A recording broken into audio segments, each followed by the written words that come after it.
de la chaîne Mathématiques Sciences. Aujourd'hui, je vous présente et expliquer une nouvelle vidéo. Cette vidéo donc en mathématiques pour les troisièmes, dans laquelle tout simplement ici nous allons apprendre à résoudre des inéquations. Alors ici en troisième, on va démarrer comme on l'a fait l'année dernière, un petit peu, on va faire un petit peu d'inéquations, mais en seconde vraiment vous allez en faire beaucoup. Alors d'ailleurs, il faut savoir aussi que les inéquations, c'est pas spécialement au programme du brevet. Mais encore une fois, je vous l'ai déjà dit, je ne vous prépare pas qu'au brevet, je vous prépare aussi à la seconde, ok? Parce que oui, en seconde, vous allez faire des inéquations, ok? Et donc vous allez voir des inéquations simples, comme là, hein, mais vous allez aussi voir des inéquations un petit peu plus complexes, telles que les inéquations produits au quotient, ok? Avec les valeurs interdites, enfin bref, vous allez bien vous amuser. Mais ça, c'est pour le programme de seconde. Nous là, en classe de troisième, nous allons juste apprendre à résoudre une inéquation simple, basique, ok? Alors, une inéquation, ce coup-ci, comme son nom l'indique, ce n'est plus une équation, ok? C'est une inéquation, ok? C'est le contraire, en fait, d'équation, ok? C'est-à-dire, une équation, la balance, il faut voir ça comme une balance équilibrée. Une inéquation, elle, c'est une balance déséquilibrée, ok? C'est-à-dire, elle n'est pas équilibrée. Alors, du coup, c'est une balance déséquilibrée. Le but de l'inéquation, de la résolution d'une inéquation, c'est de trouver, pareil comme une équation en fait, la masse qui manque, ok, la masse de quelque chose qui manque, ok. Sauf qu'on ne la trouvera pas exactement, on aura juste une estimation de combien de fois elle est petite, ok. Donc pour que votre inéquation reste identique, vous allez devoir appliquer les règles suivantes, ok. Bon, une inéquation, c'est comme une inégalité. Donc ça va avoir les mêmes propriétés qu'une inégalité, une équation. Ok. Alors bon, j'ai bien dit, quand vous prononcez bien évidemment, prenez le temps de bien le prononcer éventuellement si vous n'êtes pas habitué à le dire. Ok. Parce que c'est vrai que quand on n'est pas habitué, bien évidemment, on a l'impression qu'équation, inéquation, c'est la même chose. Alors que non, c'est pas la même chose du tout. Ok. Donc prenez l'habitude éventuellement de le prononcer. Bon, moi comme je suis habitué à le prononcer, voilà. Ok, ça va tout seul.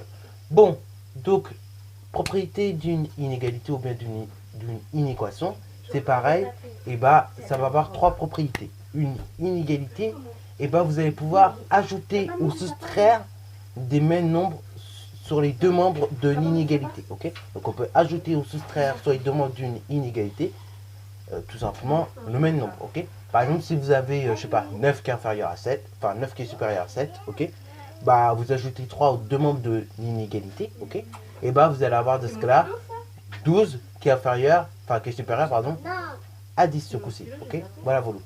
Donc, l'inégalité reste identique, ok. L'inégalité ne change pas, ok. D'ailleurs, une équation, le but, ça va être que, justement, une équation reste égale, ok. Ça va être justement que l'équation reste identique, c'est-à-dire que la balance soit penchée de la même manière, ok. Pas qu'elle penche un petit peu moins ou un petit peu plus, ok. C'est vraiment qu'elle ait la même, qu'elle soit penchée identiquement, ok. Après, donc, vous pouvez faire pas mal de choses également au niveau des inéquations. On peut multiplier et diviser. Et là, va falloir être très rigoureux et très précis dans le cas de la multiplication et de la division chez les inéquations. Parce que oui, dans le cas des inéquations, il va y avoir des choses qui vont se passer. Dans ce cas-là, quand vous avez des nombres positifs, il ne va pas avoir de problème. C'est-à-dire que vous allez pouvoir multiplier et diviser aux deux membres de l'inégalité par un même nombre. Okay. Donc par exemple, on reprend l'inégalité tout à l'heure, 9 qui est supérieur à 7, et vous multipliez par 3 aux deux membres de l'inégalité, vous retrouvez avec 27 qui est supérieur à 21. Ou bien l'inverse, hein, vous avez 27 qui est supérieur à 21. Dans ce cas, vous divisez par 3 aux deux membres de l'inégalité, vous trouvez avec l'inégalité 9 qui est supérieur à 7. Ok. On a bien la même inégalité. Ok. Juste que les nombres sont plus grands, plus petits. Mais l'inégalité est identique. Ok.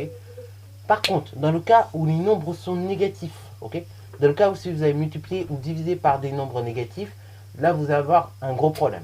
En fait, quand vous multipliez ou divisez par un nombre qui est négatif, ok, aux deux membres de l'inégalité, en fait votre inégalité va changer de sens. Je vais vous prendre deux exemples tout de suite. Si on prend 9 et 7, ok, 9, vous savez très bien qu'il est supérieur à 7, ok, mais on va multiplier les deux membres de l'inégalité par 3, moins 3 ce coup-ci, ok. Donc si tu multiplies 9 par moins 3, tu obtiens moins 27, et 7 par moins 3, tu obtiens moins 21. Et là, ton inégalité va changer de sens.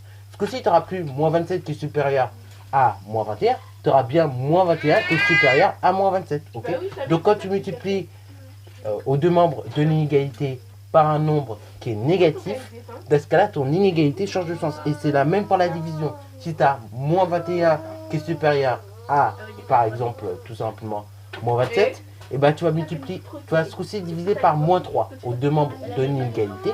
Et dans ce cas-là, tu vas obtenir une nouvelle inégalité, mais qui va changer de sens. C'est-à-dire que tu n'auras plus 7 qui sera plus grand que 9, mais tu auras l'inverse, c'est-à-dire 9 qui sera plus grand que 7. Ok. Donc voilà, ça c'est pour les inégalités. Ok. Donc là, il va falloir faire très très attention quand vous aurez à diviser ou à multiplier par des nombres négatifs. Ok. Voilà, donc ça ce sont les règles de base qu'il faut bien acquérir, bien comprendre aussi. Donc vous pouvez manipuler sur des toutes petites inégalités comme manipuler sur des plus grosses, comme nous allons faire ici. Ok. Voilà, mais globalement on va manipuler sur des choses assez simples. Hein. Nous en classe de 3ème, en classe seconde, vous allez vraiment tout apprendre sur les inégalités. Hein, comme vous aurez tout appris sur les équations. Alors, du coup, bah, la première, une équation à résoudre. Alors, je dirais beaucoup une équation inégalité. Donc, une équation ou bien inégalité, c'est la même chose, ok. C'est comme équation égalité, c'est la même chose, c'est le même terme. Enfin, deux termes différents certes, mais ça désigne la même chose en fait, tout simplement. Donc là, vous avez 3x qui est supérieur à 15, ok. 3x qui est supérieur à 15. Donc, on voudrait savoir, bah, en fait, tout simplement, combien vaut x, ok. Voilà. Donc là, on va résoudre cette inéquation comme on résolverait une équation. Ok. Donc je vais vous montrer vraiment comment ça marche. Donc là, vous avez 3x qui est supérieur à 15. Ok. Donc combien il vaut x? Et bien là, c'est pareil. Vous allez devoir diviser par 3 aux deux membres de l'équation. Donc du coup, là, nous avons la valeur d'un seul x. Alors, x, il vaudrait tout simplement 15 divisé par 3, c'est-à-dire 5. Ok. Donc, votre solution x est tout simplement strictement supérieure à 5. Ok. Voilà. Voilà comment ça marche. Alors, ça, bien évidemment, ça veut dire... Maintenant, ce genre de solution, on va vous demander une deuxième chose. Ok.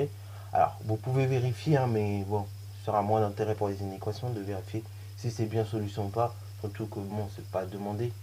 Mais, voilà. Deuxième chose que vous pouvez faire, c'est avoir à représenter cette solution sur une droite. Ok. Alors, avant de représenter la solution, déjà, on va la noter. Ok. On va avoir une notation assez particulière qui est assez identique à cette des équations, c'est-à-dire grand S entre encolades. Et donc là, ici, on a 5 fermeture d'encolade. Ok. Voilà. Bon, alors oui, vous allez voir, en seconde, on aime bien les encolades. Même au lycée en général, encolade, entre encolades, crochet, tout ça, vous allez bien vous amuser avec ça. Alors maintenant, souvent, on va vous demander aussi de représenter cette solution d'une équation sous forme d'une droite graduée.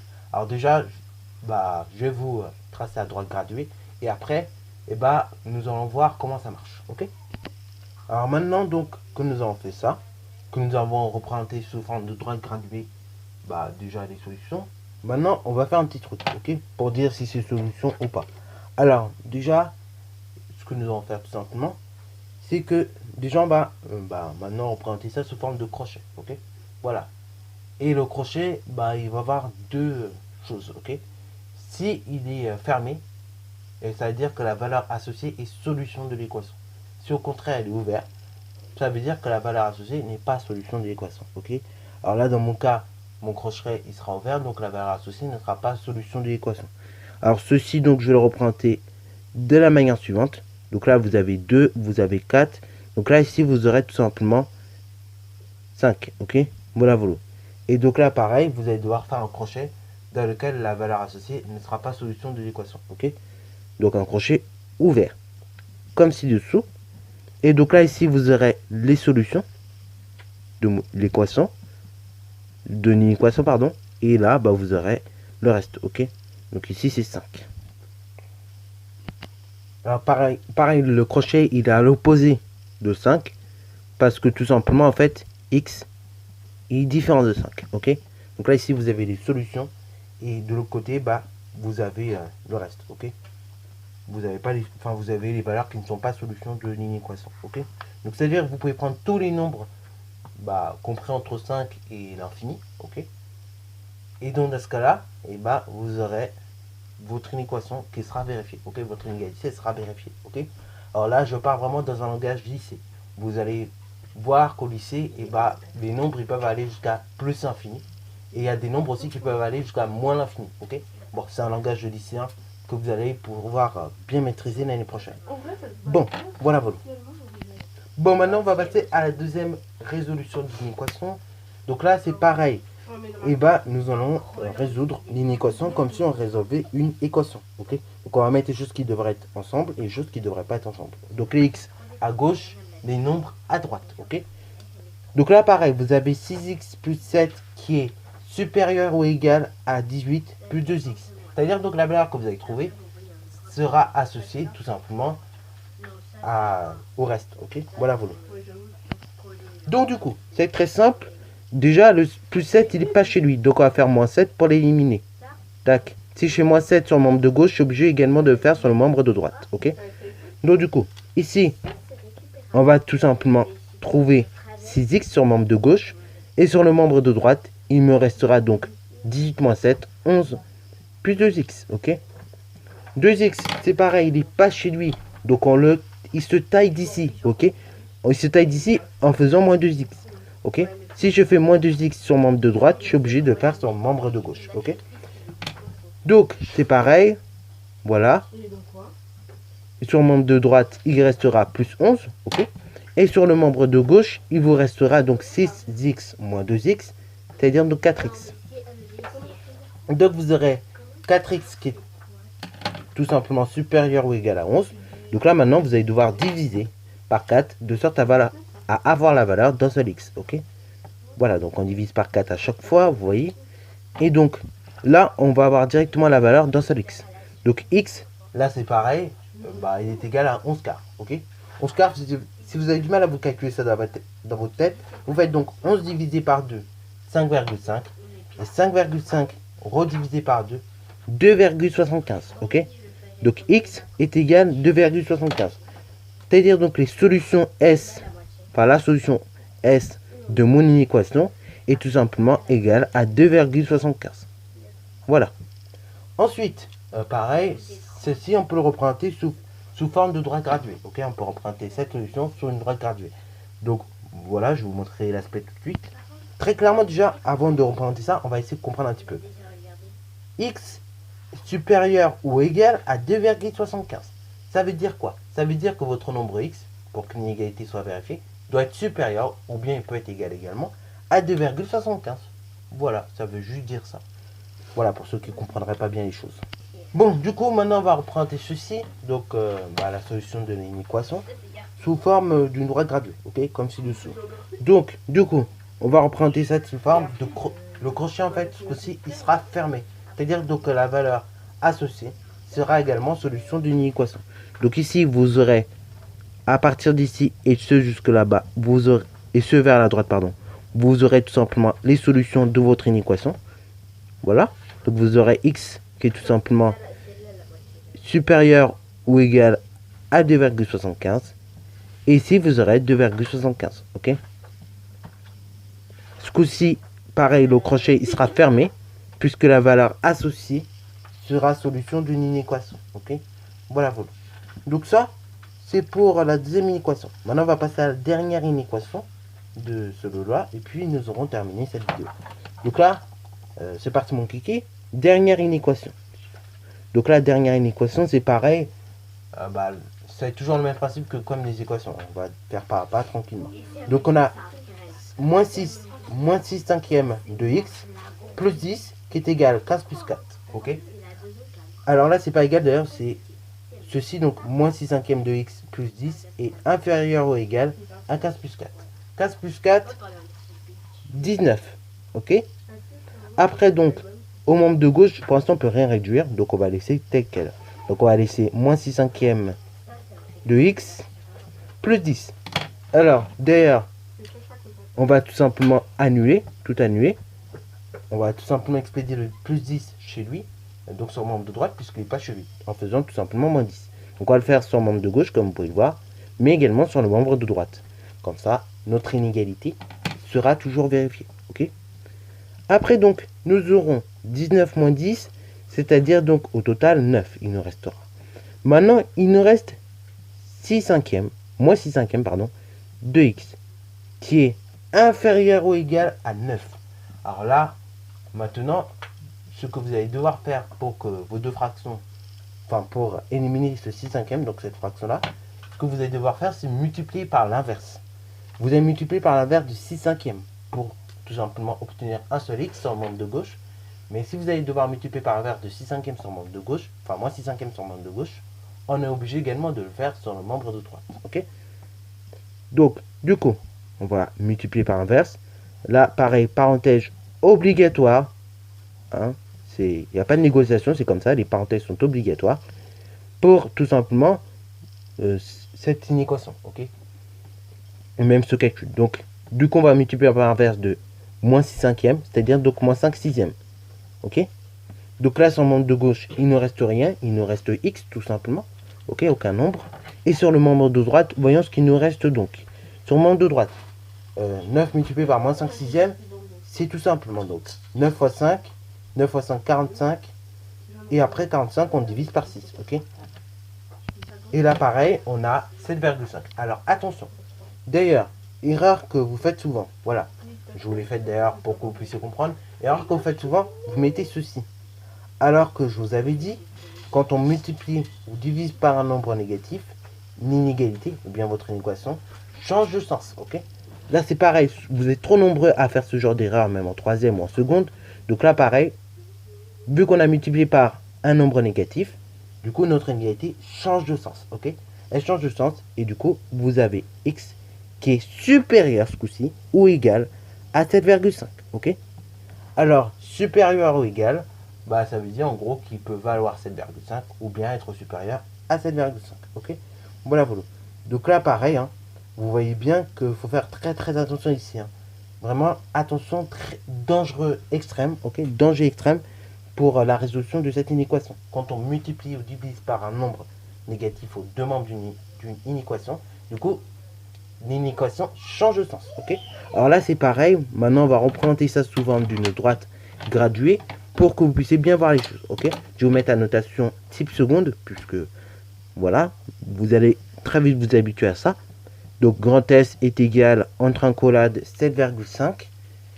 Et après, tout simplement, je vais vous faire la représentation sous forme de... Voilà la représentation de la solution, ok, de l'inéquation sous forme d'une droite graduée. Donc là, vous avez votre droite graduée. Vous avez tout simplement le crochet qui est fermé, ok, c'est-à-dire donc tourner dans le sens des solutions. Et les solutions donc étendent de x qui est supérieur ou égal à 7,5 vers x l'infini, ok. Alors bien évidemment, voilà, ça c'est un langage que vous allez apprendre à parler, hein. Voilà. Faut savoir que plus infini, c'est comme son l'indique, c'est vers infini, infini, tu vois. Genre beaucoup, beaucoup, beaucoup à l'infini. Et vers moins infini, c'est vraiment moins, moins, moins infini. Ok? Tu vois le délire? Donc ça, c'est un langage, vous allez apprendre à parler ça comme ça en seconde. Ok? Voilà. C'est pour ça que bon, cette vidéo elle peut être utile également en seconde qui me regarde. Ok? Voilà, voilà. Donc sur ce, j'espère que cette vidéo vous aura plu. Désolé pour la longueur, mais bon, c'est vrai que j'ai beaucoup souvent j'aime bien expliquer les trucs tranquillement. Donc désolé pour pour les gens à qui ça dérange que ça soit long comme ça, mais bon, comme j'ai beaucoup de trucs à vous expliquer, j'aime bien rentrer dans les détails. Du coup, voilà, c'est pour ça que c'est un peu long. Du coup, sur ce, c'est la fin de la vidéo. Si elle vous a plu, n'hésitez surtout pas à la liker, commenter et balancer en mathématiques et en sciences. Il faut d'ailleurs savoir que oui, c'est un grand plaisir pour moi, même si parfois je peux pas toujours de tourner mes vidéos en fait et de vous parler comme je le fais quoi, de vous faire les cours. Donc vraiment, si vous pouvez liker, ce serait pas mal. Puis voilà, faites ce que vous voulez en vrai.